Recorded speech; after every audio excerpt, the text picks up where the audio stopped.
दोस्तों, क्या होगा जब हम जुपिटर पर एक माचिस की तीली जलाएंगे? तो क्या हमें एक भयानक सी आग की लपटें देखने को मिलेंगी? और आखिर वहां पर जलाने के लिए माचिस किस चीज से बनी होनी चाहिए और वो साइज में कितनी बड़ी होनी चाहिए ताकि वो जुपिटर को जला सके? और ये भी तो हो सकता है कि शायद स्पेस में माचिस जले ही ना। जैसा कि मैं अपने प्रीवियस वीडियो में कई बार बता चुका हूँ कि हमारा जुपिटर हमारे सोलर सिस्टम का सबसे बड़ा प्लेनेट है, जो कि हमारी धरती से करीब 300 गुना ज्यादा बड़ा है।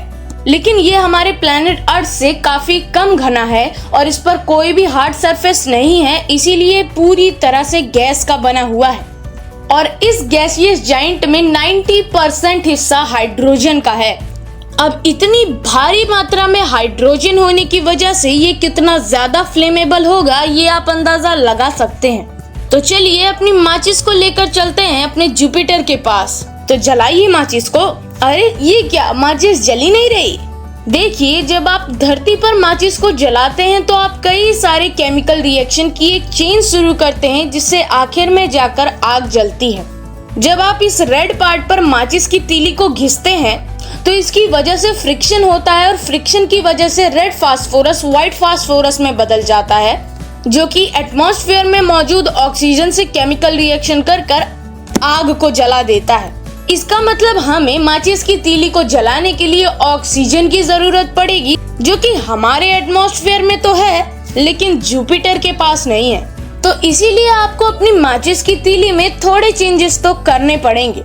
तो अब आपको इतना ही शौक है जुपिटर पर माचिस जलाने का, तो आपको अपनी माचिस से व्हाइट फास्फोरस को हटाकर एक ऐसी चीज का यूज करना पड़ेगा उसमें, जो कि फ्रिक्शन की मदद से इतनी एनर्जी जनरेट कर सके जो कि पोटेशियम कार्बोनेट को तोड़ सके ऑक्सीजन में। अब जो आपकी माचिस होगी वो तब तक जलेगी जब तक उसमें कोटिंग भरी रहेगी।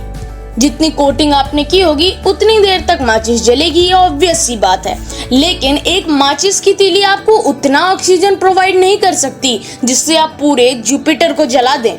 पूरे जुपिटर को जलाने के लिए उसमें जितनी हाइड्रोजन की मात्रा है उससे आधी आपको ऑक्सीजन की मात्रा रखनी पड़ेगी।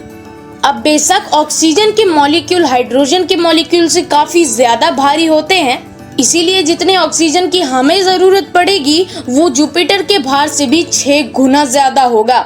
और इतना ज्यादा ऑक्सीजन हमारे पूरे सोलर सिस्टम में ही मौजूद नहीं है।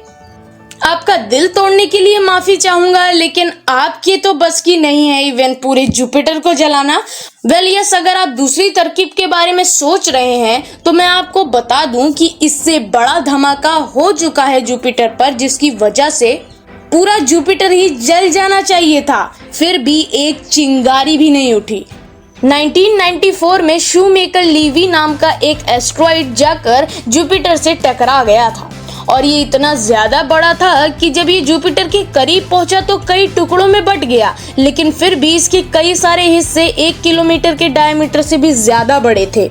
यानी आप अंदाजा लगा सकते हैं कि ये विस्फोट कितना ज्यादा भयानक था। इवन हिरोशिमा पे हुए विस्फोट से भी कई लाखों गुना ज्यादा। फिर भी एक चिंगारी नहीं उठी। तो फिर इसमें आप क्या कर सकते हैं?